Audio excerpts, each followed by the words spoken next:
Hi friends, நம்ம ஜனனி நாட்டுக்கோழி பண்ணை சொந்தங்களுக்கு எல்லாருக்கும் வணக்கம். இப்போ இந்த நாட்டுக்கோழி வளர்ப்பில் இப்போ ஒரு 15 வருஷத்துக்கு முன்னாடி எங்கள் வீட்டில் கோழி வளர்த்தப்ப அப்படி தான் நோய் செத்துக்கிட்டு இருந்தது.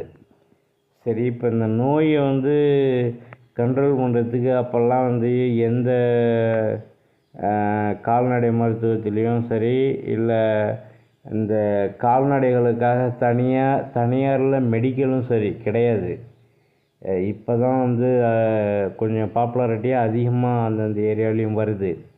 ஆனால் அப்போல்லாம் மேக்சிமம் ஆட்டு மாட்டுக்கு மட்டும்தான் ஒரு டிஸ்ட்ரிக்கு ஒரு இடம் தான் இருக்கும். அந்த கால்நடை மருத்துவம் டிஸ்ட்ரிக்கு ஒரு இடம் தான் இருக்கும். அப்போது நான் சின்ன வயசு, எனக்கெலாம் ஒரு 15 வருஷத்துக்கு முன்னாடி எனக்கு நல்லா ஞாபகம் இருக்குது. அந்த பன்னி நெய்யை தான் போடுவாங்க எங்கள் அம்மா.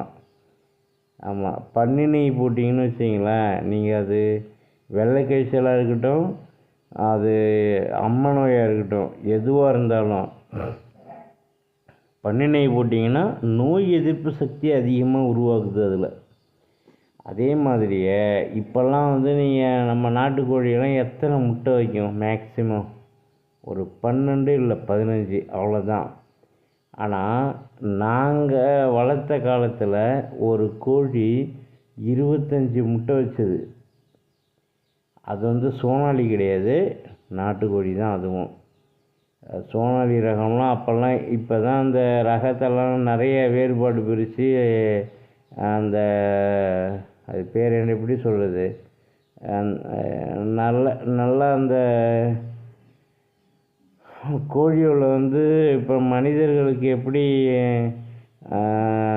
சாப்பாட்டு வகையில் மாறி மாறி மாறி வயசு குறையுதோ, அதே மாதிரியே அவங்களுக்கும் சாப்பாடு வகைகள் மாறி மாறி எஃகு வைக்கும் திறன் குறைவாகிட்டே வருது, குறைஞ்சிக்கிட்டே வருது. இது அந்த ஜெனட்டிக்கில் ரொம்ப ரொம்ப மாற்றங்கள் உருவாகுது.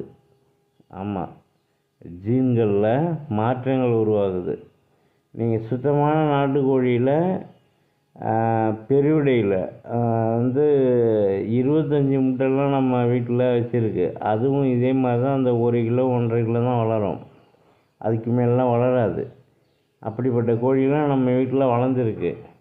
ஓகே, பாய், தேங்க்யூ.